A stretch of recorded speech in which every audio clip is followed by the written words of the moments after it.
प्रधानमंत्री नरेंद्र मोदी से कई बार मिले होंगे, कोई ऐसी बात या कोई ऐसा वाकया जो हमेशा याद रहे और क्यों? अभी जब इस दायित्व के बाद मिलने गए थे तो दो बातें आपसे कहता हूँ। मैंने सोचा कि वो कुछ बोलेंगे तो मुझे कुछ लिखना है, लिख लूँगा मैं, कुछ बोलेंगे तो कुछ काम देंगे और क्या कैसे करूँगा, तो मैं सोचा मोबाइल पर लिख लूँगा और जाते जाते मोबाइल जमा हो गया। जमा होने के बाद जब हम लोग अंदर गए तो फिर बातचीत हुई, हमने बहुत सारी बातें कहीं। वो मैं बार बार मनन करता रहा कि क्या बोल रहे हैं, मुझे ध्यान रखना है। बाकी सब भी थे, माननीय मुख्यमंत्री जी थे, माननीय हमारे अरुण साहु जी मेरे साथ थे, मैं भी था, 3 लोग थे हम लोग। लेकिन आखिरी में उन्होंने कह दिया, एक छोटी डायरी हाँ होनी चाहिए जेब में, कोई बोले तो उसको लिख लेना चाहिए। मैं सफाई भी नहीं दे पाया तब उनको। इंफॉर्मेशन टेक्नोलॉजी में उस उम्र के मैंने तो उनकी ऊर्जा गजब है, परंतु मोदी जी की उम्र में भी इंफॉर्मेशन टेक्नोलॉजी के प्रति उनकी रुचि, उनकी सोच, उनका मार्गदर्शन, मैं सोचता हूँ कि गजब है। जमीनी स्तर पे आपने नक्सलवाद के लिए बहुत काम किया है। नक्सलियों से आपने ये भी कहा कि जरूरत पड़े तो मुझे कॉल कर लीजिए। फोन आया किसी नक्सली का अभी तक? अब तक नहीं आया। चर्चा के लिए उनको तैयार होना चाहिए। मैं ये मानता हूँ कि जो कम्युनिज्म है वो कहती है कि सीमलेस सोसाइटी होना चाहिए। हम भी मानते हैं वसुधैव कुटुंबकम होना चाहिए। फर्क नहीं है मामले में, बिल्कुल फर्क नहीं है। मैं लिटरली कह रहा हूँ, फर्क सिर्फ प्रोसीजर में है।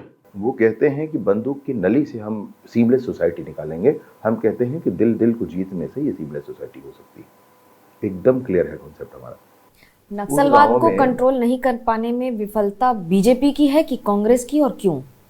नहीं, कांग्रेस की पिछली सरकार के संदर्भ में मैं ये कहूँगा कि क्या मामला था मैं नहीं कह सकता, लेकिन बहुत सारे काम नहीं किए गए, ये बात बिल्कुल है। जिन कामों को समय कर लेना था वो नहीं किया गया। मसलन 247 ऐसी प्रधानमंत्री ग्राम सड़क योजना की सड़कें जिनको बनाना था, पिछली सरकार ने ध्यान ही नहीं दिया। अभी उन सड़कों को बनाने का काम किया जा रहा है। इतना सिनेरियो बदल गया है, लोगों को बहुत स्पष्ट है कि हमारे गांव में बिजली पानी सब कुछ आना चाहिए।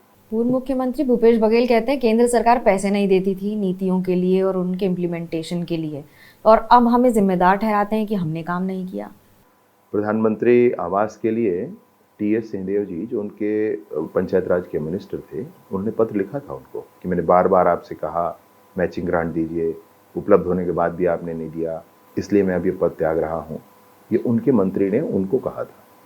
ये बहुत स्पष्टता के साथ है। केंद्र की सरकार ने 18 लाख प्रधानमंत्री आवास में से पहली किस्त 7 लाख के लिए लिख कर दिया था इनको।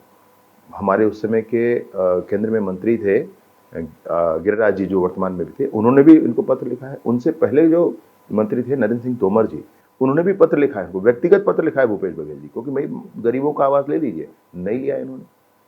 क्यों नहीं लिया भैया आपने? क्योंकि आपको सिर्फ प्रधानमंत्री लिखा है शब्द उसमें। इतना गुरेज है। ऐसे बहुत सारी योजनाओं को, केंद्र की योजनाओं को ध्वस्त किया गया यहाँ पर। क्या ये बात सच है कि आप सनातन का इस्तेमाल अपने प्रचार प्रसार के लिए करते हैं, कि मुसलमानों पर आरोप लगाना या मुसलमानों पर कई ऐसी शब्दावली का इस्तेमाल करना आपके लिए सामान्य बात है? जी बिल्कुल नहीं। मैं एकदम एक लाइन पे मानता हूँ, जो भारत माता की जय इन शब्दों के साथ हृदय से बोल दे, वो भारतीय है, वो हिंदू है, वो सब कुछ है। उसमें कोई मुझे संशय नहीं। चाहे वो किस धर्म का है, उसकी पूजा पद्धति क्या है, इससे कोई गुरेज नहीं है, कोई लेन देन नहीं। सिर्फ एक लाइन है। अगर इस लाइन को कोई नहीं बोल पा रहा है तो फिर सोचने की बात है क्या है। भारत माता की जय कोई क्यों ना बोले? भारत तो सेक्युलर देश है ना। वही तो मैं कह रहा हूँ, भारत माता की जय, इसमें क्या परेशानी है किसी को? और अगर इसमें किसी को परेशानी है तो फिर मुझे भी परेशानी है। संविधान तो ऐसा नहीं कहता कि आपको भारत माता की जय कहना पड़ेगा। तो फिर विजय शर्मा जी को क्या आपत्ति है अगर कोई भारत माता की जय नहीं बोलता है तो? नहीं, देखिए, देश के प्रति भावना तो होनी चाहिए का अर्थ यह है दुर्भावना तो नहीं होनी चाहिए। कम से कम यह तो मांगा जा सकता है, यह तो कहा जा सकता है। देश के प्रति दुर्भावना रखकर बैठने वालों को भी अगर आप स्वीकार करेंगे तो फिर तो मुश्किल हो जाएगा सब कुछ। देश के प्रति दुर्भावना रखना ही मुसलमान हो जाता है, या मुसलमान ही देश के प्रति दुर्भाव रखता? मुसलमान ऐसे नहीं है। मेरे बहुत अच्छे मित्र मुसलमान हैं, इसमें कोई विषय थोड़ी ना है। हमारे यहाँ अबुल कलाम आज़ाद जी को भाजपा की ही सरकार में देश का राष्ट्रपति बनाया गया। और कितने ऐसे वीर हैं, कितने ऐसे देश के सेनानी हैं जो जिनको भाजपा ने ही सम्मान दिया है। मसला ये है, आपको लाइन ऑफ एक्शन अपना क्लियर रखना पड़ेगा।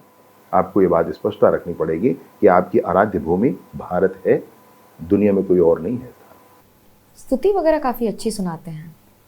मैंने स्तुति का तो नहीं है, थोड़ा सा पंक्तियाँ सुनाएं ज़रूर।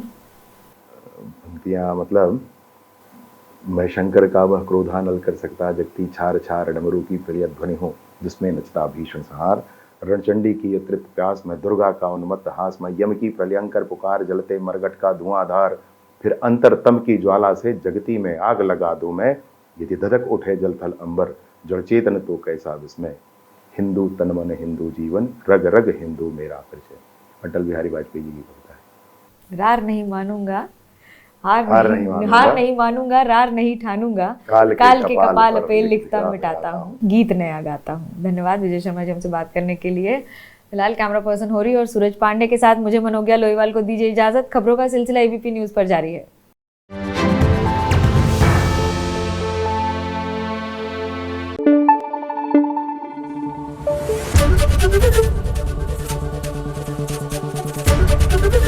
एबीपी न्यूज आपको रखे आगे।